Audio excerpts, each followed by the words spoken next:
మోనికా ఓ మోనికా అంటూ కూలీ సినిమా పాట చాలా పాపులర్ అయింది. సినిమా విడుదలకు ముందే ఈ పాట సోషల్ మీడియాలో లక్షల వ్యూస్ సొంతం చేసుకుంది. ఇంత పాపులర్ పాటలో అసలు మోనికా ఎవరు అనేది చాలా మంది ఆలోచించడం లేదు. కానీ మోనికా అనే మహిళ కూడా ఉంది. ఆమె జీవితాన్నే పాటగా రాశాడు రచయిత. కొందరు మోనికా ఎవరని ఆరా తీశారు. దీంతో తెలుగు ప్రేక్షకులకు మోనికా బెలూసి పేరు సుపరిచితమైంది. ఆమె ఒక ఇటాలియన్ నటి, మోడల్, ఫ్యాషన్ ఐకాన్. ఆమె తన అందం, యాక్టింగ్, అన్బిలీవబుల్ యాటిట్యూడ్తో వరల్డ్ ఫేమస్ అయింది. 1964 సెప్టెంబర్ 30న జన్మించిన మోనికా బెలూసి జీవిత యాత్ర, ఆమె ఎదుర్కొన్న సవాళ్లు మరియు ఆమె సాధించిన విజయాలు ఎందరికో స్ఫూర్తిదాయకం. మోనికా బెలూసి ఇటలీలోని సిట్టా డి కాస్టెల్లో ఒక సాధారణ కుటుంబంలో జన్మనిచ్చింది.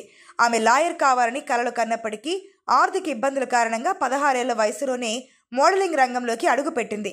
ఒక నిర్ణయం ఆమె జీవితంలో ఒక కీలకమైన మలుపు. ఆమె అందం, సహజమైన ఆకర్షణ ఆమెను త్వరలోనే ఫ్యాషన్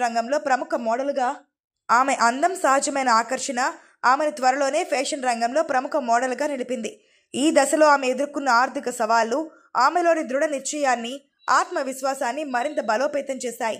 మోనికా బెలూసి తన మోడలింగ్ కెరియర్ను మిలన్లో ప్రారంభించిన తర్వాత త్వరలోనే ప్రపంచవ్యాప్తంగా గుర్తింపు పొందింది. ఆమె అందం, క్యాట్ వాక్, డిఫరెంట్ లుక్స్ ఆమెను ఫ్యాషన్ ఇండస్ట్రీలో ఐకాన్గా మార్చాయి. వోగ్, హార్పర్స్ బజార్ లాంటి ఫేమస్ మ్యాగజైన్ల కవర్ పేజీలపై ఆమె ఫోటో కనిపించింది.